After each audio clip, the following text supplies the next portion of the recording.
मध्य प्रदेश के देवास जिले के नेमावर में 5 लोगों की हत्या कर उन्हें गहरी खुदाई कर जमीन में गाड़ने के सघन हत्याकांड के मामले का हुआ खुलासा। हत्याकांड के आरोपियों का रसूख हुआ खाक। मुख्य आरोपी सुरेंद्र राजपूत के घर और दुकानों को जेसीबी से गिराया। दूसरे आरोपी विवेक तिवारी का घर भी ढहाया। अब समाचार विस्तार से। मध्य प्रदेश के देवास जिले के नेमावर में आदिवासी परिवार हत्याकांड के आरोपियों पर कार्यवाही शुरू हो रही है। शुक्रवार मुख्य आरोपी सुरेंद्र राजपूत के मकान और दुकानों को गिरा दिया गया। पुलिस ने खड़े होकर जेसीबी से मकानों को तुड़वा दिया। सुरेंद्र के साथ ही विवेक के घर को भी तोड़ दिया गया है। प्रशासन शुक्रवार को नेमावर बस स्टैंड के पास स्थित वार्ड क्रमांक 10 में मुख्य आरोपी सुरेंद्र पुत्र लक्ष्मण चौहान और उसके भाई वीरेंद्र चौहान के मकान और दुकानों पर जेसीबी लेकर पहुंचा। पुलिस अफसर और जवानों की मौजूदगी में मकान और दुकानें तोड़ दी गई। वहीं वार्ड क्रमांक 14 खाईपार नेमावर में स्थित दूसरे आरोपी विवेक पुत्र बबलू तिवारी के पुश्तैनी मकान को भी गिरा दिया गया।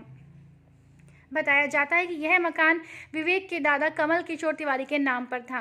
कार्यवाही के दौरान कलेक्टर चंद्रमौली शुक्ला, एसपी शिव दयाल सिंह सहित बड़ी संख्या में पुलिस का अमला मौजूद था। गुरुवार को ही पुलिस ने सभी आरोपियों को पुलिस ने न्यायालय में पेश किया था। न्यायालय ने सुरेंद्र सिंह राजपूत, राकेश निमोरे और करण कोरकू को 3 जुलाई तक के लिए पुलिस रिमांड दिया है। वहीं वीरेंद्र राजपूत, विवेक तिवारी, राजकुमार, मनोज कोरकू को जेल भेज दिया गया। उल्लेखनीय है कि पुलिस ने नेमावर में एक खेत से मंगलवार शाम खुदाई कर 5 शव बरामद किए थे। यह सभी लोग पिछले माह 13 मई से लापता थे। पुलिस द्वारा लगातार गुमशुदा सभी 5 लोगों की तलाश की जा रही थी। मुखबिर की सूचना पर पुलिस ने बारीकी से जांच पड़ताल की तो एक के बाद एक करके हत्याकांड से जुड़े 5 आरोपियों को अपनी हिरासत में लेकर उनकी निशानदेही पर मेला रोड पर सुरेंद्र चौहान नामक व्यक्ति के खेत से जेसीबी की मदद से करीब 10 फीट गहरी खुदाई कर 5 शव बरामद किए। इस जघन्य हत्याकांड में खेत मालिक सुरेंद्र का एक युवती से प्रेम प्रसंग था और इसी के चलते इस जघन्य हत्याकांड को अंजाम दिया गया। आरोप है कि 13 मई को नेमावर में सुरेंद्र राजपूत ने अपने भाई वीरेंद्र राजपूत, 2 नौकरों और 2 दोस्तों की मदद से आदिवासी परिवार के 5 सदस्यों की हत्या करके अपने खेत में दफना दिया था। 1.5 महीने बाद 5 के शव पुलिस ने 10-12 फीट की खुदाई करके बाहर निकाले थे। हत्याकांड की मुख्य वजह आदिवासी परिवार की बेटी रूपाली को सुरेंद्र के शादी में रोड़ा बनना था। दोनों में अफेयर था और रूपाली शादी के लिए दबाव डाल रही थी, जबकि सुरेंद्र की कहीं और शादी तय हो गई थी। इस जघन्य हत्याकांड में सुरेंद्र और सभी ने मिलकर ममताबाई, पति मोहनलाल कास्ते 45 वर्ष, उनकी 2 बेटियों रूपाली कास्ते 21 वर्ष, दिव्या कास्ते 14 वर्ष तथा 2 अन्य सदस्य देवरानी के बच्चे पूजा, पिता रवि 15 वर्ष और भाई पवन 14 वर्ष के शव बरामद किए हैं। आरोपियों ने 13 मई को ही इन 5 की हत्या करके दफना दिया था। 29 जून को पुलिस ने खेत में खुदाई कराकर 5 शव बरामद किया था। जनसारंगी न्यूज़ के लिए प्रमोद जैन की रिपोर्ट। गया है और प्रकरण से संबंधित सभी साक्ष्य बहुत ही सूक्ष्मता से और सावधानीपूर्वक संकलित किए जा रहे हैं ताकि कोई भी ऐसा साक्ष्य नहीं रहे जो आवश्यक हो। हमारा प्रयास ये है कि इसको जल्दी से जल्दी त्वरित न्यायालय में इसकी सुनवाई करा के और चिन्हित अपराधों की श्रेणी में इसको रखा गया है। हमारा ये प्रयास रहेगा कि हर हालत में इसमें दोषियों को कड़ी से कड़ी सज़ा मिले।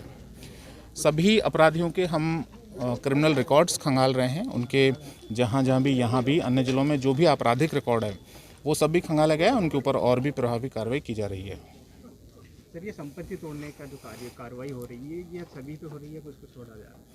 जैसा मैंने कहा कि सभी आवश्यक साक्ष्य संकलित किए जा रहे हैं। उसमें जहाँ जहाँ आवश्यक है उनकी सभी प्रॉपर्टीज़ की जानकारी ली जा रही है। यदि कोई अवैध है तो उसके ऊपर कार्रवाई की जा रही है। उनके सभी अन्य जो स्रोत हैं उनकी जानकारी ली जा रही है।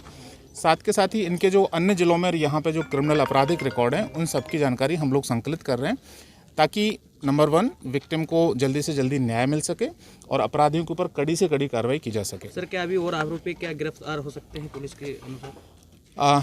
अभी तक जो साक्ष्य आए हैं उनमें इन आरोपियों को गिरफ्तार किया गया है। यदि कोई और साक्ष्य आएंगे या इस तरह की कोई बात आएगी तो वो आगे फिर बता दी जाएगी। Thank you. तो प्रमुख रूप से ये मैं कहना चाहूँगा कि जो यहाँ पे ये घटना हुई थी अत्यंत ही जघन्य और ख़राब थी। इसको लेकर के इस तरह के जितने भी अपराधी चिन्हित रहते हैं उन पर सख्त से सख्त कार्रवाई होनी चाहिए। आज उसी क्रम में हमने जो इसके चिन्हित अपराधी हैं उनका जो भी संपत्तियां हैं कल उसमें उनको चिन्हित किया था। ये भी देखा गया कि निर्माण अवैध भी है और लगभग 4500 स्क्वायर फीट में निर्मित है। आज हमारी पूरी पुलिस प्रशासन और नगर पालिका की टीम मिल करके हम इसको ध्वस्त करेंगे। बड़ा स्पष्ट इससे मैसेज भी आता है कि अगर कोई इस तरह का अपराध करने का प्रयास करता है तो सरकार उसके खिलाफ सख्त से सख्त कार्रवाई करेगी। इसी विषय में जो अन्य अपराधी हैं उनके भी संपत्तियां चिन्हित की गई हैं और सभी के खिलाफ एक एक करके कार्रवाई ये लगातार जारी रहेगी। और जब तक इन सब के विरुद्ध चाहे इनके संपत्तियों की हो चाहे न्यायिक कार्रवाई पूर्ण न हो जाएगी तब तक हम लोग इसी तरह से लगे रहेंगे इसमें। Thank you sir. पीड़ित परिवार के लिए कुछ योजनाएं अभी जारी हो गई हैं? पीड़ित परिवार के लिए कल शासन के निर्देशानुसार मैंने एक आदेश जारी किया था जिसमें 41,25,000 रुपये की उनको सहायता दी गई है। एक परिवार में जो एक भाई बहन हैं उनके हम जॉइंट खाते में वो राशि डालेंगे। एक दूसरा जो परिवार है उनके अलग से नाम है।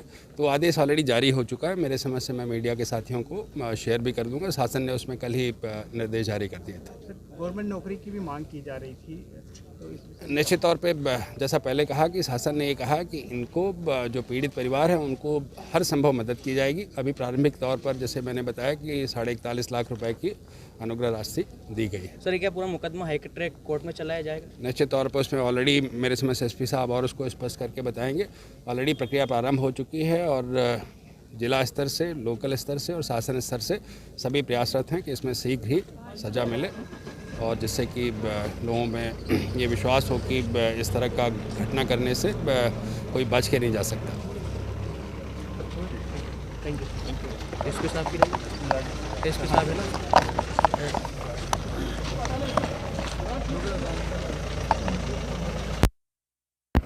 राम लोग आ रही अच्छी हुई क्लियर आइडिया आ रही। तो इसको रोक लो या इसको बंद कर लो। सर बाहर निकाल दो। इनको रोक दो, थोड़ी देर वाइट हो जाए। वाइट में ना